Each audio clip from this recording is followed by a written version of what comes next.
this episode of the Throttle Roast podcast, I'll be discussing the potential health benefits of drinking coffee.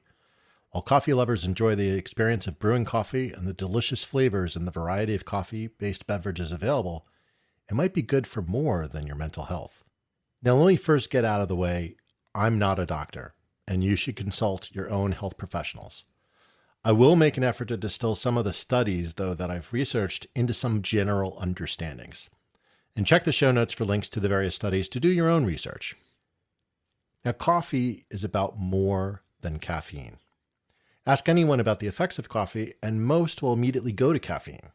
While caffeine can boost your alertness, and thus it's a useful catalyst to get your morning going, coffee has benefits beyond caffeine. Now, antioxidants and other active substances in coffee can reduce inflammation and protect against disease, according to Johns Hopkins University School of Medicine experts. There are thousands of compounds in a cup of coffee. And while science hasn't studied all of them, the current findings are leaning towards positive impacts, giving us hope for the potential health benefits of coffee. So let's dive into some of the benefits that the studies have actually found about coffee. Number one is actually probably the best one for all of us, which is a longer life. Studies have shown that coffee drinkers are less likely to die from coronary heart disease, stroke, diabetes, and even kidney disease. Your body processes sugars more effectively. And the studies have found that coffee drinkers are less likely to be diabetic. Now, if you add a ton of sugar into your coffee, that may not work out so well for you, but this is kind of an exciting thing that this could actually help you within your own health journey. The fact that heart failure is less likely, just a couple of cups of coffee each day might give your body the ability to fight off heart disease. Now, studies suggest 3 to 5 cups a day could reduce the rate of heart disease by as much as 15%. Now, it's important to balance this with blood pressure, so don't go too overboard and drink 50 cups of coffee a day. You're probably going to have some insane blood pressure at that point. Cancer is another one that is affected positively by coffee. In fact, some studies have shown that dark roasts can actually boost DNA. They seem to reduce the breakage in the DNA strands, and while DNA does break down normally in the body, if your body is unable to repair the DNA, it can manifest itself into cancerous tumors.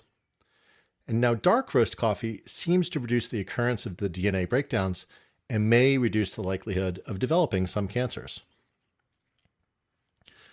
Now, this one hits a bit close to home as my father died from melanoma cancer.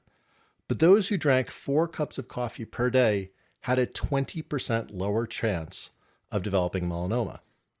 So if you can reduce your risk just by a few cups of coffee, it seems like it's a no-brainer to actually do this. The other one that's affected is colon cancer. As you're getting older, especially for a lot of the men who are in our audience, if colon cancer can actually be protected against by drinking coffee, this is another great thing that we can do. Now, we know caffeine keeps you more alert. We know that it can actually boost you up, and especially on a motorcycle, it can actually keep you focused more on the road, which is a wonderful thing. But it's not just about keeping you alert.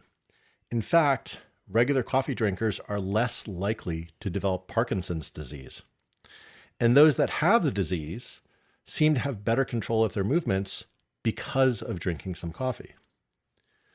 Now, another brain function that would actually be a positive thing for us is the risk of Alzheimer's is actually reduced by drinking coffee. And some studies have shown that it can reduce dementia and cognitive decline as you age. Now, this one was sort of a surprise to me, but there's actually a lower rate of depression from coffee drinkers. And in fact, the studies have shown that about each cup of coffee per day was linked to an 8% reduction in the rate of depression. So don't go and drink 50 cups of coffee again. That's not going to suddenly eliminate all of your depression opportunity, but this is something that keeping a more positive outlook, maybe keeping a little bit more energized, could actually help reduce some incidents of depression. And so brain health is a very positive thing here that seems like a wonderful thing that we could take advantage of by drinking our coffee. Another one that was really fascinating to me to learn about is that strokes occur less frequently by those who have regular coffee. And in fact, there's a 21% reduction in the likelihood of a stroke just from consuming 3 to 4 cups of coffee per day. So, opportunity to actually boost your brain health just from drinking 3 to 4 cups of coffee a day is outstanding. I mean, who would ever have hoped and guessed that that would be something that could come in? But there's a lot of studies that are actually starting to represent this. And I'd encourage you to follow some of the links that we'll have in the show notes where you can go and look at some of these breakdowns all on your own.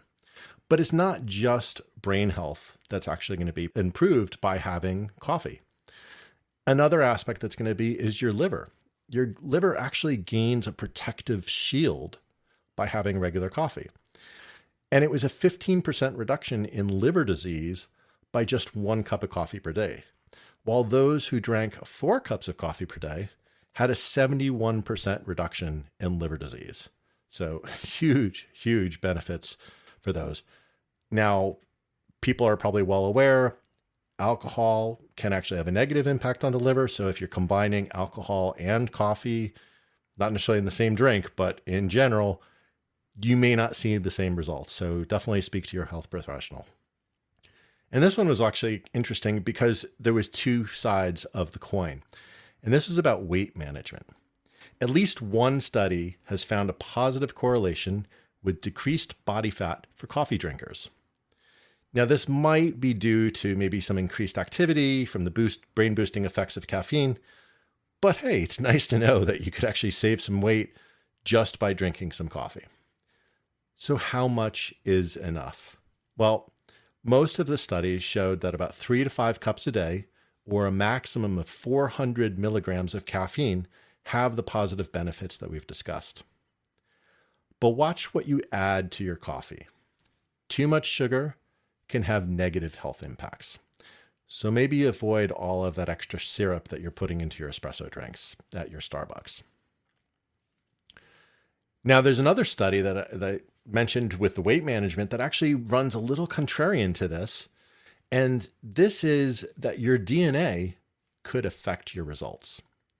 And they found that there are genetic markers that make you more likely to drink coffee. So for those of you who are listening, who love coffee, absolutely, it's probably genetic. But there is also a contradiction with that study about reduced weight. This study actually said that those who had the coffee drinking genes had a greater odds of obesity. So I think the science isn't quite fully wrapped up. I think we have to look at both ends of the equation and sort of see what makes sense to you. So look, there's several studies that have shown positive indications. It is absolutely critical, though, for you to speak with your own health professional to see whether it's right for you.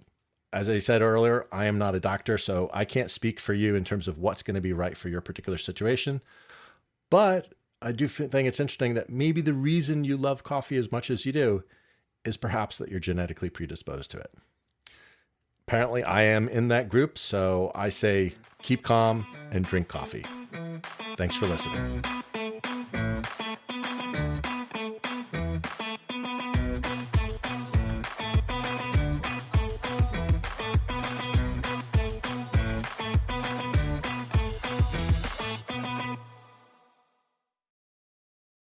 Hey, if you enjoyed this episode, please tell a friend about the show. You can often share an episode directly from your podcast app, or you can direct them to throttleandroast.com. Word of mouth is the best way for us to grow and find new listeners, so I really appreciate your help.